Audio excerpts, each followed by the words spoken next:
Hey everybody, this is Ray Fluck, television beat writer for Bleeding Cool, welcoming you back to our weekly recap of NBC's AP Bio, starring Glenn Howerton from It's Always Sunny in Philadelphia and Patton Oswalt from Sci-Fi's Happy. We're going to be taking a look at this week's Season 1, Episode 7, Selling Out, which just aired on the East Coast. And let me start off by saying, really good, fun, solid episode. There were a lot of little surprising things, especially at the end with the main storyline involving Jack and Helen and Miles, which I know is a weird combination. I'll explain in a second. We also had a nice little light-hearted little, I don't even want to say secondary storyline because it was kind of a fun, disposable one. We had one involving Mary and Michelle, Durbin, and Stef. So we're going to start with that first. The whole sub-storyline was really built upon the idea that Mary didn't list Stef down as her emergency contact, even though Stef listed Mary. So, of course, they have this back and forth where, Stef feels very hurt, and Mary was trying to make sure Stef understands, like, look, the reason why I didn't put you, two reasons. One, I'm just not always going to go along with everything you tell me to do. And second, and it's very sweet in a really screwed up, I guess, message kind of way, which is they talk about how, well, if an emergency goes down and I need help, you're probably going to be by my side anyway, so it's better to hit Michelle, which again then Stef ends up doing. So again, they end up coming to to the awareness of their problems and that they're really good friends. Again, very sweet, very nice. It gave the actors a chance to really have some fun with it. We got a chance to see, and we'll talk about this in a couple of minutes, Durbin at least begin the semblance of singing on this show when he was about to duet with Spice Girls with Stef before. Thankfully, that just got shut down because I have a feeling that wasn't going to go really well no matter what Durbin said. So again, light, fun, airy. It didn't get a lot of airtime, which I'm kind of glad about, but again, it gave a lot of the characters a little something to do, which I'm very thrilled about. But our main storyline, which was a lot of cool things on a lot of levels, we have Jack, who's deciding that right off the bat he is writing a book. He is dedicating his time to writing a book, and it is an amazing book, and it is about death. In fact, I think the last line of the book is, the only thing that is certain is death. So you see how well that goes.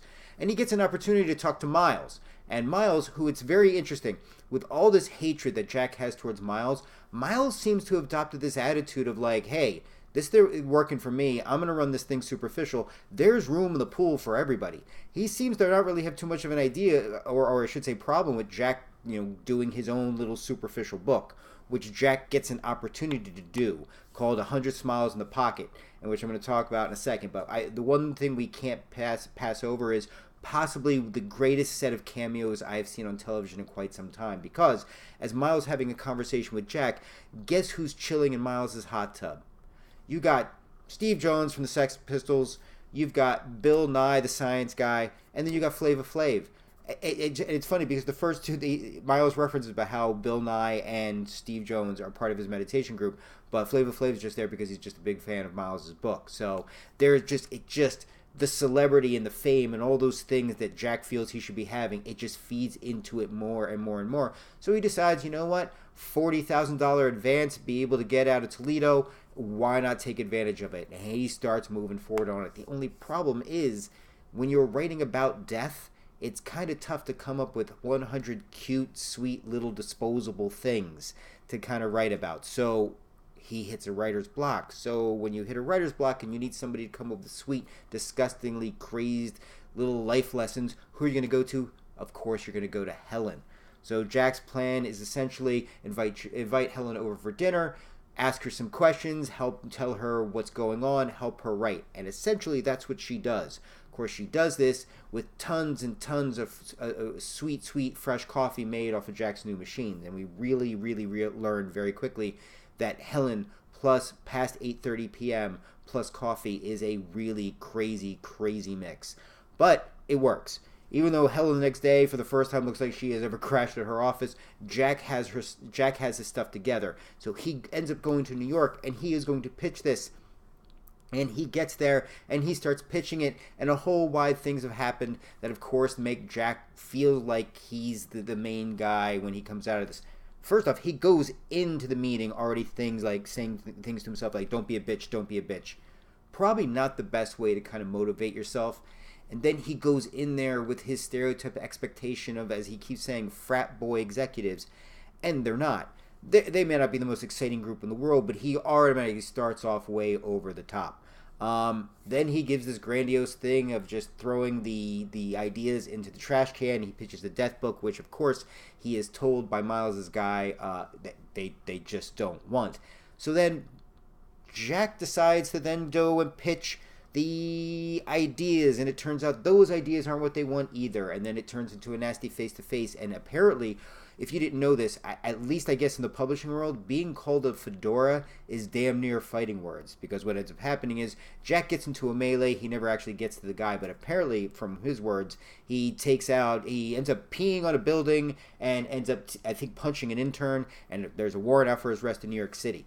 But what he learns is that to not sell out, that it is better to hold on to the things he has and to hold on to his self-respect than to sell out and essentially be the guy he's been waging war with all this time. What's particularly nice at the end is it turns out with all of this stuff going on and with all the students in the class watching this take place, they actually got copies of his original manuscript for the death book and read it, and they loved it. They were into it. They actually, at the end of class, are starting to talk about it. And there's this great, really cool moment, and you see it on Jack's face, that it means a lot to him. And it's not done in a cheesy way. And that's the one thing I want to get across with this. It's not done in a cheesy way, and that's what I respect about this episode. There are so many moments that could be cheesy, but for example, the kids, they're brilliant, but they're still a little rotten pains in the asses to the core. As is pretty much everybody. The lessons we learn in the show, and especially in this episode, are usually done with kind of a jab to the ribs. Like, for example, the issue with Stef and Mary, and the idea that at the end of the day, they're friends because they essentially would kill together, hide bodies together, and things like that, which, again, I think sends an interesting message. But the look on Jack's face when he sees the students all talking to themselves about the things that he had written, actually quoting things that he had talked about, it's just a really, really, really nice scene, especially when you consider that in the context of it being used for humor, when you go beneath the surface and see just the excerpts of the book that he wrote about death, again, I think it tracks how they're cycling the Jack character, because now Jack seems to resolve himself to the fact that he's not going to New York City. He burned that bridge painfully, and the things that he's processing through that book. Again, I love where this series is going. It's building in little moments here and there. The characters are starting to develop themselves. I would love to see, if there's one critique I do have, I would like to see a little more fleshing out now of Mary, Michelle, and Stef. Durbin, I like what they're doing. Again, a little in that area too. Helen is just a major big player on this show. She just has such major stuff. We're going to be going through some of the main points in a minute, and she accounts for a lot of them. But overall, I would say this was a good solid 7. Really loved the main storyline, really loved that heart at the end that wasn't cheesy. The secondary storyline was so secondary, though, that I almost wish either make it stronger or add a little more nuance to the Jack, Helen, Miles storyline. But again, I would say a solid 7. Now, what we like to segue, we call it different things. Sometimes I call it spare parts. Sometimes I call it, takeaways. This, we're just going to talk about things that I learned from this episode. Because, again, it's AP Bio and shouldn't really about the learning high school experience. So, one of the things I learned, that Toledo apparently is a dried-up turd town. I'm not sure the people of Toledo, Ohio would be particularly thrilled with that, but... Victor, the sun is yawning. It's sleepy time.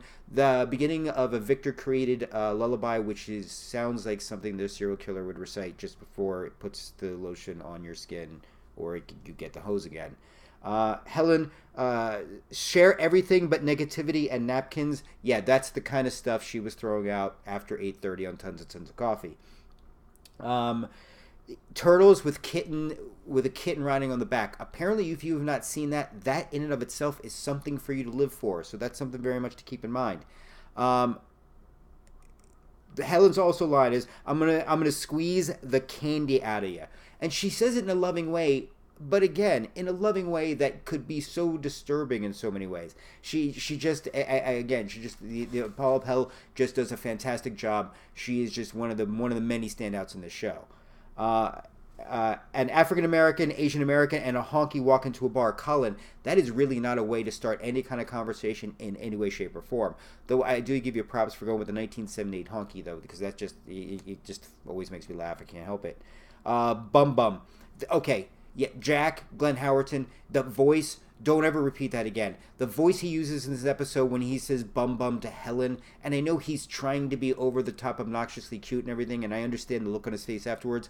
Oh my God, that was just, it hit parts of my brain that just made me kind of grit my teeth. Ooh, that was painfully, effective but painfully annoying. So again, Helen plus 8:30 p.m. plus coffee is just, wow, that's just going to go nuts.